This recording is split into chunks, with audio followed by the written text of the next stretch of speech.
Radio Raheem here. I got to start this with the untouchable Prince Naseem. It's the first time I got to touch the guy. You are a legend in these parts. People remember your fights vividly. You put on such a show when you were in the ring.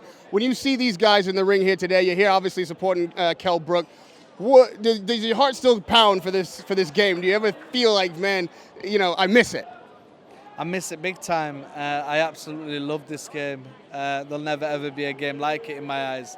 It's the ultimate of bravery when you can be a champion at this sport. What can I say? I can only say good things about my sport. So, does my heart pound?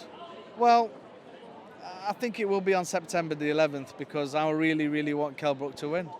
I really want him to win. He's a kid that's come out of the same gym, that's grown up watching me, and what can I say? For me, Kell Brook can win this fight.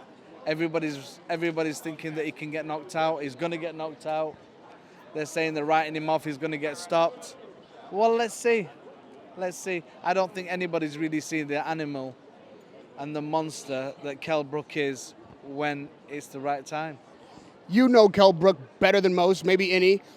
What is it that he has in his arsenal that people are underestimating that can be effective against Triple G? What is it that sorry? What does he have in his arsenal? What weapons can he use that people are not recognizing? First of all, he's a devastating puncher.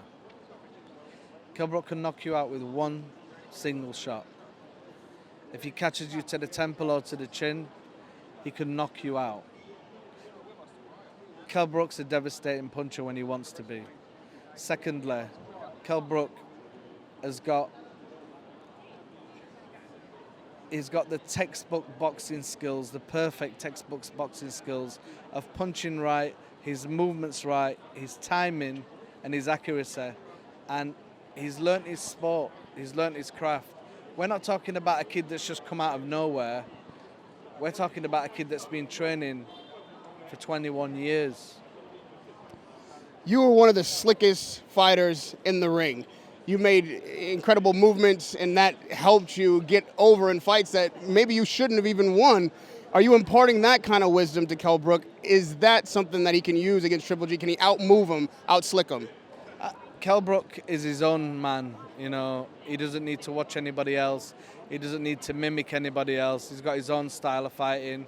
He's got his own effectiveness of taking him out, hurting him and winning. And that's what made him a world champion over 2 years ago. For me, he's got to play it very, very clever. He's got to play it very clever. He's got to fight to his best ability. He's got to hardly get hit. But the main thing is he's got to put a hurt, is like what you say in the States. He got to put a hurt in.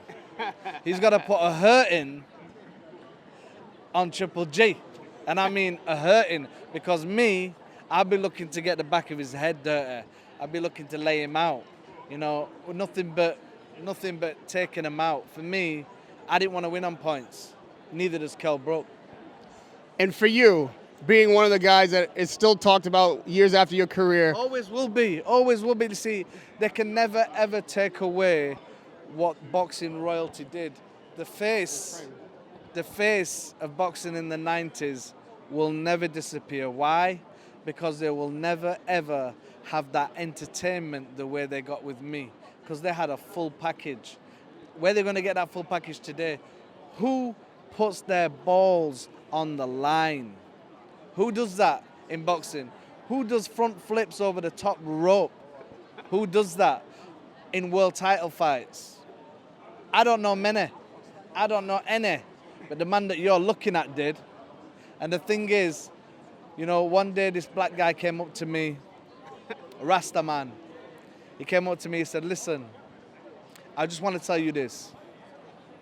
He says, they could take away the history of boxing from the press, from any book, from TV, from interviews. They could take it away from you, but nobody will ever forget what you did in the sport because it's right there. It's imprinted in their mind. The way that you fight is imprinted on their mind. They don't forget that. They will never forget that.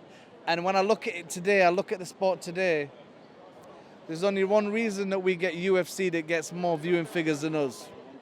because we ain't got no Prince. That's the truth.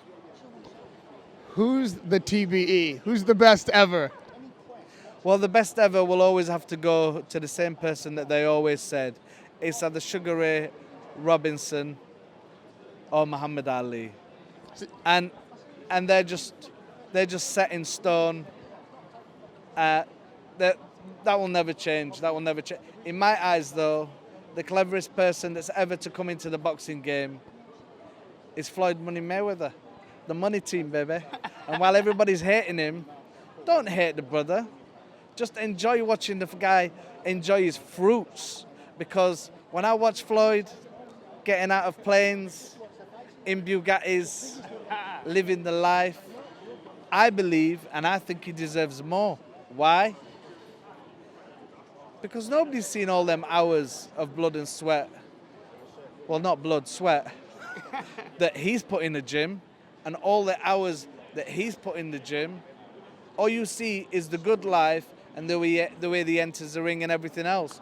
But in my eyes, I'm just so happy that somebody in my sport is the most highest paid in the whole of sport was a fighter. And I love Floyd. Me and Floyd are friends. We get on. It's a good job that he didn't fight me, though, because he might not have had the career that he did. But I'll always rate him.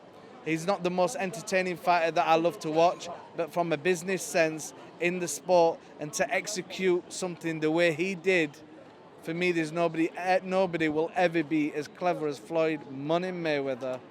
I mean, and the money team. I just said to him recently when we was on FaceTime, it's Money May all day. Well, no one will ever forget the first time they talked to the untouchable Prince Naseem. I appreciate the time, man.